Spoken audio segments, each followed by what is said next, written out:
Well, hello! Welcome back to my channel. Jashana here for some more friggin' stats and lists. Today I'm talking about, as you know, the most surprising and most disappointing books of the year for me. I did a live stream on New Year's Eve on Beautifully Bookish Bethany's channel where we talked about this, but you know, I still wanted to do it on my own channel. But first, let's do the most surprising. And some of these are not necessarily my favorite books of the year, but they're books that just, took me by surprise in a positive way, where I was like, oh, dang, I quite enjoyed this more than I kind of expected to. These are in no particular order, by the way. First up, we have The Southern Book Club's Guide to Slaying Vampires by Grady Hendrix. This is horror, so I really wasn't sure if I was gonna like it. I honestly didn't really have any plans on picking it up. And then my friend Ingrid, who has a channel at Ingrid Inspired, she messaged me and was like, I just really think you would enjoy this. I think you should try it. So I did, I tried it out, and I really did quite enjoy it. Definitely a different take on vampires, some conversations happening about racism, white flight, and white privilege, police, not police brutality necessarily, but just racism within the police force and our justice system. And yeah, it's rough going in a few parts. There's content warning for sexual assault, obviously content warning for racism, all those types of things, so be forewarned about that. Gore, obviously, death, murder. Yeah, I just didn't expect to enjoy it as much as I did. I read through it so quickly, it was a page turner for me. Black Girl Unlimited by Echo Brown. This one was magical realism, contemporary, and that tends to not always work for me. And this has so much trauma in it. Content warnings for sexual assault, content warning for rape, content warning for physical abuse from parents, child neglect, racism, sexism. I'm sure I'm missing something, but oh my God, it just was so profound. Like, so many moments in this book that I highlighted, that I saved, quotes I saved, just super profound. And the themes of it, the conversations being had, and yeah, it just really hit me. And the magical realism parts, I enjoyed also. It worked for me. I think at first I was kind of like, that's a little weird. All right, I gotta get used to this. And that's kind of always how magical realism is for me. It's like I either want like contemporary in a real world or I want fantasy. But it did end up working for me eventually. And yeah, just the writing, it was all really great. And then Elatsoe by Darcy Littlebadger. This one is young adult, and I was expecting it to be, I thought it was more magical realism, but it's more fantasy and there's paranormal elements. And I just loved the family dynamic that Ellie, or Elatsoe, she goes by Ellie, she has with her parents. Like, it's such a wholesome, supportive, healthy family dynamic, and I really enjoyed it. Like, the parents are present in the story, and I just thought it was really cool. And Ellie is asexual, so there's that representation. And the paranormal elements weaved in with indigenous lore and mythology was really cool.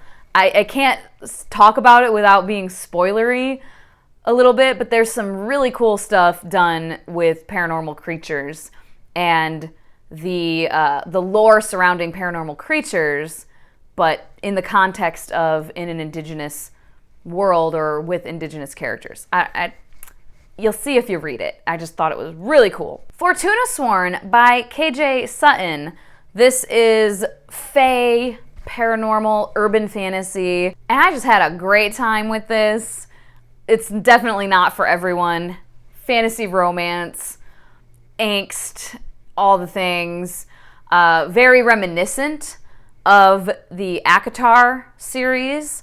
There's a whole trials that you have to do and blah, blah, blah, other things that I won't say because it's a little spoilery. But yeah, there's a fae prince and this girl who is from the normal human world, but she is actually a paranormal creature herself. Also reminiscent of the Sookie Stackhouse series, actually, as far as the urban fantasy elements where it's set in our world. She's a waitress in a little podunk diner. Hi, Sookie. Lives in a house like off in the woods. Hi, Sookie. But just a much better main character, which isn't hard, to be fair, but a very enjoyable main character, and I had such a fun time with the romance and everything. I read the second book too. I still need to read the third one. It came out this fall, but I haven't read that one yet. Stormcaster by Cinda Williams-Chima. I talked about this in my highest rated. Also, I mentioned that this was a very surprising one for me because the rest of the series was kind of like, okay, I enjoyed the first book, I enjoyed the second book, didn't quite enjoy the third book, I didn't like the finale, but man, that third book was just so much freaking fun. I really enjoyed it. It's one of those things where I think I would reread the first two books, like not actually read them, but do like a book series recaps thing and just read the recap of it, the synopsis, and then actually read Stormcaster.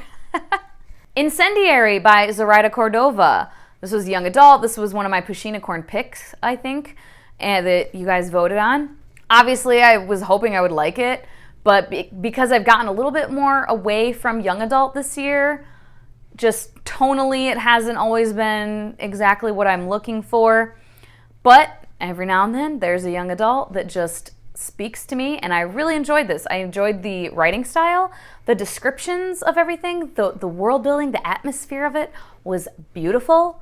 I was in it. I felt like I was there. It was really cool. And where it left off was very exciting, and I definitely am going to be reading the second book. Jade War by Fonda Lee. This one was a little bit surprising because I liked Jade City, and the further I got away from it, the more I was like, yeah, I had a good time with that. I enjoyed that book.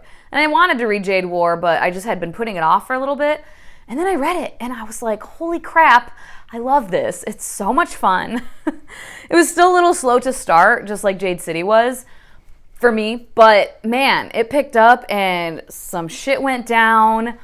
I was emotional. Oh my God. Oh, I really enjoyed it. And then Ring Shout by P. Djeli Clark. I talked about this also in my highest rated, that this was quite surprising to me. Another horror that has some wild horror elements that are just like crazy. Kind of body horror. Yeah, body horror. There's gore running rampant. Content warnings for all that.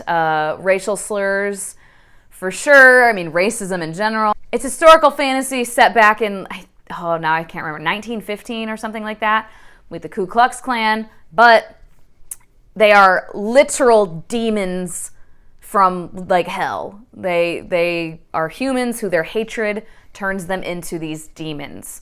So once they get like hateful enough, this is what happens to them. So it's really cool, really compelling, and oh my good God, I'm just repeating this over and over again every time I talk about this book. I sound like a broken record. But the freaking characters, they jumped off the fucking page immediately. Like I'm just blown away because it's under 200 pages. And from the first chapter where we see these characters, I felt like I freaking knew them. It's amazing, and I'm thoroughly excited to read more P. Djeli Clark because if this is what he does, like I can't freaking wait to read more. So those are all of what I considered my most surprising. Most disappointing, I have talked about most of these in my lowest rated video. I didn't go super in depth with all of them, but again, not in any particular order here. Anger is a Gift by Marco Shiro. I talked about that one at length, so I'll link to that. But I completely understand why people love this, and I still would recommend this book to people. There's some really good representation. There's some really great themes and conversations being had about various things. Content warnings for a lot of things. Police brutality, policing children. Was sexual assault mentioned? I can't remember. Racial slurs, racism in general, these types of things. Check out some reviews if you want to get more details on all of that. But it just ended up for me personally feeling a bit, God, I feel terrible saying it because, again, I think it has many important conversations that it's having. And again, I would recommend it. But for me personally, it just felt a little bit like trauma porn. It didn't feel super genuine. It didn't feel super organic, I guess. And I said another book I read that had a lot of trauma in it was Black Girl Unlimited by Echo Brown, and that was completely different. I mean, that has all the trauma, a lot of trauma in it. I would say more than Anger is a Gift has, but it's largely like autobiographical. A lot of it is inspired by the author's actual life. And for me, I could tell that it felt more genuine. It felt more organic. It didn't feel like a checklist, whereas Anger is a Gift for me personally just felt a bit like a checklist of trauma. And that just didn't really work for me. The Unspoken Name by A.K. Larkwood, I also talked about that a bit in that video in the lowest rated. I was expecting assassins. An assassin. We were told the premise of it is a character, a female character who is basically in like a nunnery and is going to be sacrificed to the gods on this birthday. I can't remember when, 18th maybe.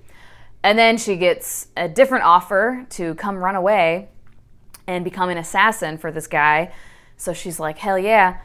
And then, ooh, assassin. Like, right? Like, sacrificial lamb turned assassin. Sounded badass. But we jumped past all the assassinations. She goes and gets trained, and then we jump ahead 5 years, and it's like, oh, she's been assassinating people. But now, this other stuff. And it was just a giant quest. And it was like mini quests within this larger quest. We kind of kept going back to same places, and the plot just didn't really work for me. Deathcaster by Cinda Williams Chima, that's the 4th book in that series that Stormcaster is in. And as I said, I just didn't really like it. I didn't hate it, but it was disappointing. It was a very disappointing finale for me. The Seven Realms series, the earlier series in that world, I like each of those books pretty equally. That's one of the most consistent series for me that I've ever read, where it's like every book is about 4.5 stars. I just really enjoy each of them. They're all really solid for me. And then the Shattered Realms series is kind of all over the place.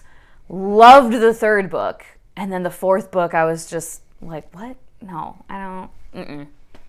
Didn't like how it all came to an end. Children of Virtue and Vengeance by Tomi Adeyemi. I talked about this also. I wanted to love it so much. I was so hyped because I really enjoyed Children of Blood and Bone. I pre-ordered this one, and then I DNF'd it. And then probably my most truly disappointing book of the year. I mean, I was very hesitant. I was going into this book with a lot of hesitation because of the main character. Ballad of Songbirds and Snakes by Suzanne Collins. I just felt like, did we need this story? Mayhaps not. And we didn't. We did not. I think it would have been really cool had we followed the other male character, the side character, and I can't remember his frickin' name now. Oh, what was his name? It was something different. I don't remember, but President Snow or Coriolanus Snow's like friend. It would have been so much more compelling. Oh my good God, so much more compelling to follow him. He was a character who grew up like in one of the outer districts, and then his dad got rich, so then he got to move to the capital. So he had this whole like dichotomy of coming from here and wanting to fight for these people, but now being in this world, being on the inside, and he became part of the rebellion, and that would have been so much better to follow him. Why the fuck did we follow Snow, who is just a manipulative, sociopathic asshole? Holy God. Like, I'm not kidding. Towards the end, the romance, how he was behaving was a little, like, it was like borderline triggering. He was so fucking emotionally manipulative and emotionally abusive and mentally abusive and like paranoid to a dangerous level. And I hated it. Oh my God, I hated all the things about that. But God, I loved the female lead and I loved that side character. And I did enjoy seeing parts of that world like back then. I enjoyed seeing the development of the Hunger Games. I just wish we hadn't been following fucking Snow. He should have been in my like who is the worst video. See, I knew I'd forget somebody. So there we have it, my most surprising and my most disappointing books of the year. As always, thank you so much for your time. Hope you guys have a wonderful day, and I will talk to you later. Bye-bye.